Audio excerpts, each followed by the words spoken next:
हिंदी में यूपीएससी की तैयारी से संबंधित प्रोग्राम्स को देखने के लिए सब्सक्राइब करें स्टडी IQ-IAS हिंदी। नमस्कार, बहुत बहुत स्वागत है आप सभी का स्टडी IQ-IAS हिंदी में। मेरा नाम है अतुल जैन। तो भाई, भारत से बहुत बड़ी संख्या में लोग विदेशों में जाते हैं और विदेशों में जाके काम करते हैं। और ये विदेशों में काम करने वाले भारतीय जो हैं, जो पैसा, जो धनराशि भारत वापस भेजते हैं, उसको हम कहते हैं रेमिटेंस या फिर प्रेषण या संप्रेषण। इकोनॉमिक्स अगर आपने पढ़ी है, मेरे साथ ही पढ़ी होगी, अगर यूट्यूब पर या कहीं और पढ़ी है, तो भी आप इस संप्रेषण के कॉन्सेप्ट से, रेमिटेंस के कॉन्सेप्ट से परिचित होंगे। यह बात भी हम जानते हैं कि भारत दुनिया का एक बहुत बड़ा देश है, आबादी के मामले में सबसे बड़ा देश है दुनिया का, और बहुत बड़ी संख्या में भारत से लोग जो है, श्रमिक जो है, देश के बाहर जाते हैं और काम करते हैं। तो इस साल जो एक रिपोर्ट आई है, वो रिपोर्ट क्या बताती है कि भारत जो है वो दुनिया में रेमिटेंसेस के मामले में, यानी कि ये जो संप्रेषण से जो पैसा रिसीव होता है, जो पैसा प्राप्त होता है, इस पैसे को प्राप्त करने के मामले में भारत दुनिया में नंबर 1 पे पहुंच गया है। और पहली बार दुनिया के इतिहास में ऐसा हुआ है कि किसी देश में $100 बिलियन से ज्यादा की राशि जो है उसका संप्रेषण प्राप्त हुआ है, उसका रेमिटेंस प्राप्त हुआ है। तो एक बहुत बड़ी उपलब्धि है कि भाई, भारतीय जो डायस्पोरा है, भारत के जो लोग बाहर काम कर रहे हैं, वो इतनी बड़ी मात्रा में धन को भारत भेज रहे हैं। इस रिपोर्ट के बहुत सारे पहलुओं की हम व्याख्या करेंगे, उनके बारे में चर्चा करेंगे, लेकिन उसके पहले आपको बता दूं कि भाई 7 तारीख यानी कि कल से शाम 6 बजे से हमारा P2I बैच जो है वो शुरू हो चुका है। रोज 3 घंटे की लाइव क्लास मिलती है, डेली प्रैक्टिस क्वेश्चंस मिलते हैं, प्री और मेंस दोनों के। मेंस वाले प्रैक्टिस क्वेश्चंस पे आपको इवैल्यूएशन मिलता है, नंबर मिलते हैं चेक होके, गलतियां क्या हैं बताई जाती हैं। प्री मेंस की टेस्ट सीरीज मिलती है, मेंटोरशिप मिलती है, 18 किताबें आपके घर पहुंचती हैं, और अगर आप प्री क्वालिफाई करते हैं तो मेंस की तैयारी के लिए आपको हम दिल्ली बुलाते हैं। आपका रहना, खाना, पढ़ना सब इसी फीस के अंदर इंक्लूडेड है, कोई आपसे अतिरिक्त राशि नहीं ली जाती। तो आज ही AJ लाइव कोड लगाइए और 27,999 रुपए में इस बैच से जुड़ जाइए। ठीक है, चलिए अब शुरू करते हैं अपनी चर्चा को। तो भैया, ये क्या है? ये आई है एक रिपोर्ट। ठीक है, ये रिपोर्ट जो है, ये रिपोर्ट वर्ल्ड माइग्रेशन रिपोर्ट 2024। ये रिपोर्ट आई है एक वर्ल्ड माइग्रेशन मतलब विस्थापन, ठीक है, विश्व विस्थापन रिपोर्ट 2024। ये एक रिपोर्ट आई है, और ये रिपोर्ट जो है हर 2 साल में एक बार आती है। ठीक है, ये रिपोर्ट कब आती है? हर 2 वर्ष में। यानी कि इस रिपोर्ट में जो आंकड़े हैं वो 2022 के आंकड़े हैं, ये याद रखिएगा, क्योंकि 2022 के आंकड़े इकट्ठे करके उनका संकलन करके जो है ये रिपोर्ट अभी आई है, और 2024 में अभी आई है। तो जैसा कि आपको मैंने बताया, हर 2 साल में ये रिपोर्ट आती है। बनाता कौन है? इंटरनेशनल माइग्रेशन ऑर्गेनाइजेशन, अंतरराष्ट्रीय विस्थापन संस्थान नाम का एक संस्थान है। अंतरराष्ट्रीय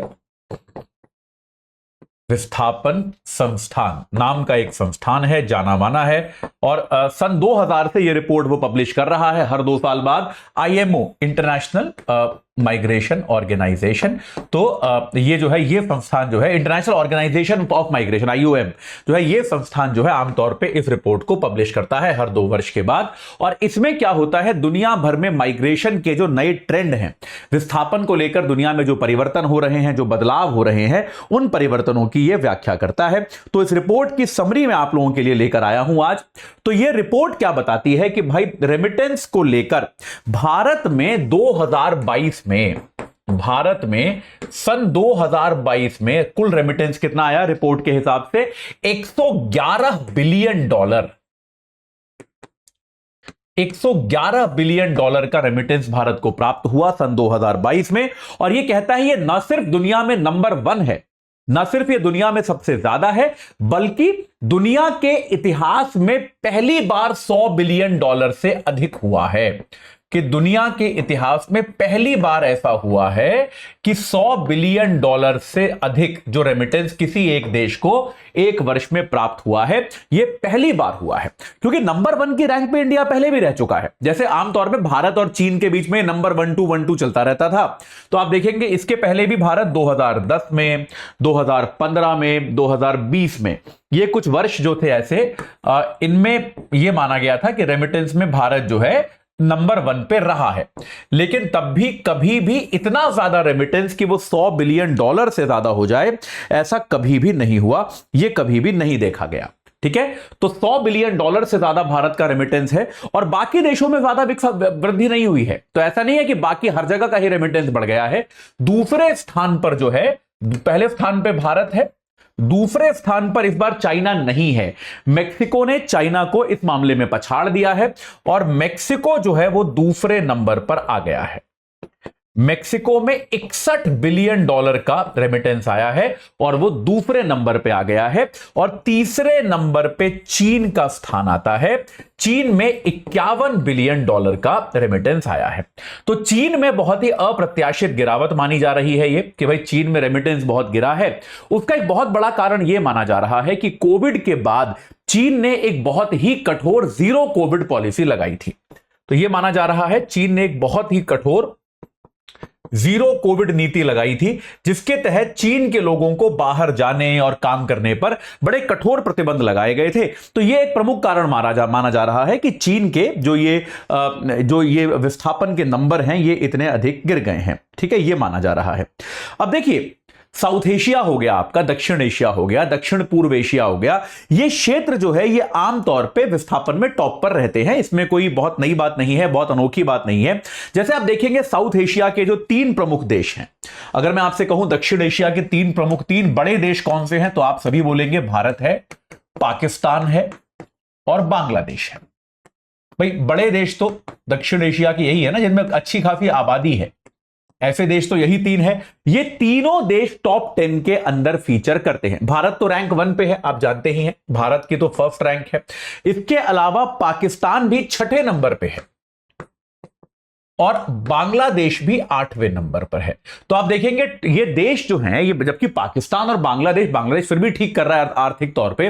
पाकिस्तान की तो आर्थिक स्थिति आप लोग जानते ही हैं।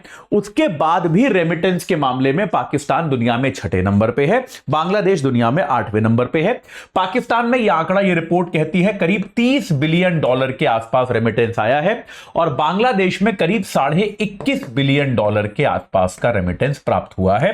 तो दक्षिण एशिया के जो देश है, यह माना जाता है कि यहां पर लोगों की बाहर जाके दूसरे देशों में जाकर काम करने की प्रवृत्ति अधिक होती है, जिसके कारण रेमिटेंस की जो संख्या है वो यहां पर बढ़ती है। ठीक है, हालांकि इन सभी देशों में आमतौर पे सवाल ये उठता रहता है कि यार क्या श्रमिकों की दशा भी अच्छी होती है या फिर नहीं।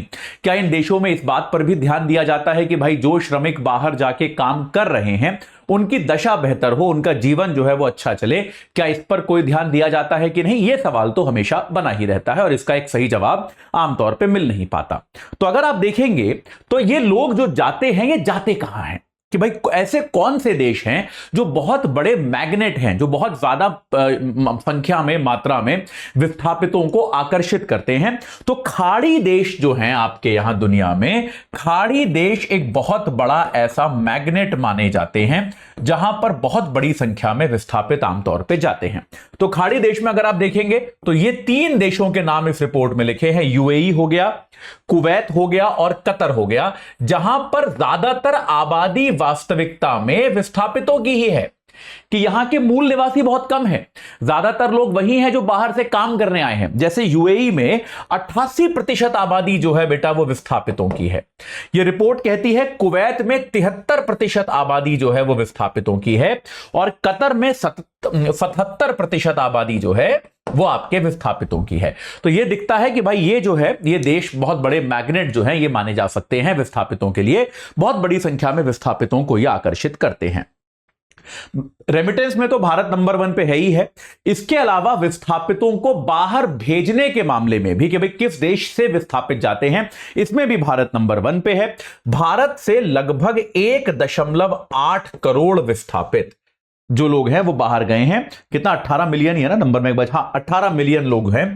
भारत से 1.8 करोड़ लोग जो हैं वो विस्थापित जाते हैं, बाहर जाते हैं और इसमें भारत फिर से नंबर 1 है। ये हमारे यहां एक बार फिर से हमारी यहां पर पहली रैंक है कि जो विस्थापित हमारे देश से बाहर जाते हैं, जो जहां जाकर कहीं बाहर जाके बसते हैं। ठीक है, वहीं ऐसा नहीं है कि दुनिया के दूसरे देशों से भारत में लोग नहीं आते, भारत में भी लोग आते हैं। भारत में आने वाले लोग कितने हैं? 44.8 लाख।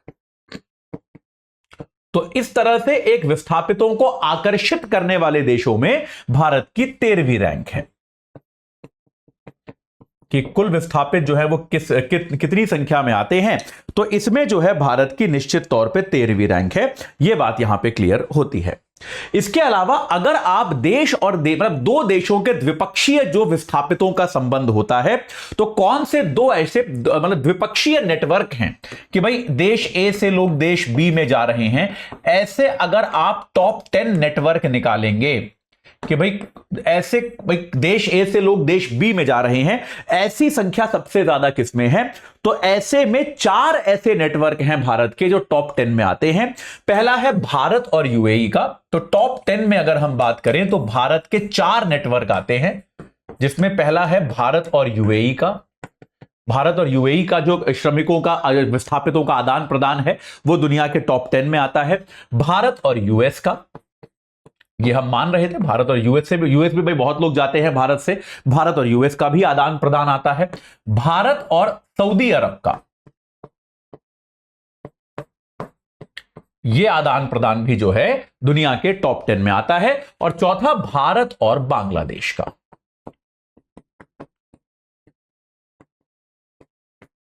तो ये 4 ऐसे भारत के द्विपक्षीय नेटवर्क हैं जो दुनिया के टॉप 10 नेटवर्क्स में आते हैं। तो अब हम समझ सकते हैं भारत से लोग यूएई जा रहे होंगे, भारत से लोग अमेरिका जा रहे होंगे, भारत से लोग सऊदी अरब जा रहे होंगे, और बांग्लादेश से हम ये मान सकते हैं कि लोग भारत आते हैं। तो ये 4 तरह के हमारे द्विपक्षीय नेटवर्क जो हैं ये दुनिया के टॉप 10 नेटवर्क्स के में शामिल होते हैं, ये उसमें माने जाते हैं। अगर हम बात करें छात्रों की, तो अंतरराष्ट्रीय छात्र मतलब बच्चे पढ़ने के लिए कितने बाहर जाते हैं, तो अंतरराष्ट्रीय छात्रों के मामले में चीन अभी भी नंबर 1 है। चीन जो है, चीन का इसमें संख्या बहुत ज्यादा है, 1 मिलियन से ज्यादा यानी कि 10 लाख से ज्यादा छात्र जो हैं, छात्र छात्राएं चीन के बाहर के विश्वविद्यालयों में पढ़ने जाते हैं, ये देखा गया है। और ये फैक्ट है, आप बाहर की किसी भी यूनिवर्सिटी में चले जाइए, आपको वहां चाइनीज बच्चे बहुत बड़ी संख्या में मिल जाएंगे, ये बात सत्य है। भारत भी पीछे नहीं है, लेकिन भारत चीन के लगभग आधे के आसपास है। भारत जो है 5,08,000 बच्चे जो हैं भारत के, ये माना जाता है कि वो बाहर पढ़ रहे हैं। यूनिवर्सिटीज में लोग आमतौर पे जो जाते हैं बाहर पढ़ने, टॉप डेस्टिनेशन क्या है, कहां जाते हैं ये लोग पढ़ने के लिए, कौन से देश जाते हैं, तो आप इसका तो अनुमान लगा सकते हैं कौन से देशों में सबसे ज्यादा लोग जाते होंगे। अमेरिका निश्चित तौर पर, सबसे शानदार विश्वविद्यालय दुनिया में शायद अमेरिका में है, इसमें कोई शक नहीं है। यूके में बहुत लोग जाते हैं, इंग्लैंड में, जर्मनी में बहुत लोग जाते हैं, ऑस्ट्रेलिया में बहुत लोग जा रहे हैं पढ़ने के लिए। Germany, UK, US, Australia, Germany, और हाँ कनाडा, माफ कीजिए कनाडा कैसे छोड़ सकते हो आप, तो कनाडा जो है, तो ये 5 देश जो हैं ये छात्रों के लिए सबसे बड़े मैग्नेट के तौर पे उभर के आए हैं कि छात्र जो हैं सबसे ज्यादा, छात्र छात्राएं सबसे ज्यादा इन 5 देशों में जा रहे हैं। तो यार ये कुछ प्रमुख बातें थी जो इस रिपोर्ट में आई हैं। विस्थापन जो है यूपीएससी के लिए बहुत इंपॉर्टेंट टॉपिक है, हर साल सवाल इस पे पूछा जा सकता है, इसमें कोई डाउट नहीं है। और कभी भी विस्थापन को लेकर सवाल आए तो अपने विचार जो आप व्यक्त करें वो आंकड़ों के साथ व्यक्त करेंगे तो उसका प्रभाव ज्यादा पड़ेगा। इसीलिए इस रिपोर्ट को अच्छे से समझना, इस रिपोर्ट के आंकड़ों को समझ पाना आपके लिए बहुत ज्यादा जरूरी है। ठीक है, चलिए अभी के लिए इतना ही। मैं आपको एक बार दोबारा बता दूं कि भाई हमारा P2I बैच जो है 7 तारीख से शुरू हो गया है। रोज 3 घंटे की live class, mentorship, daily practice questions, pre और मेंस दोनों के, मेंस के क्वेश्चन का इवैल्यूएशन, असेसमेंट, फीडबैक सब मिलेगा। साथ के साथ अगर आप जो है 18 किताबों का सेट आपको मिलेगा, और अगर आप प्री क्वालिफाई करते हैं तो मेंस की तैयारी के लिए आपको हम दिल्ली बुलाएंगे। आपका रहना, खाना, पढ़ना सब जो है इसी फीस के अंदर इंक्लूडेड होगा। तो आज ही एजे लाइव कोड लगा के इस बैच से जुड़ जाइए और अपनी तैयारी को एक सही आकार प्रदान कीजिए। इस चर्चा से जुड़ने के लिए आप सभी का बहुत बहुत धन्यवाद। हिंदी में यूपीएससी की तैयारी से संबंधित प्रोग्राम्स को देखने के लिए सब्सक्राइब करें स्टडी IQ IAS हिंदी।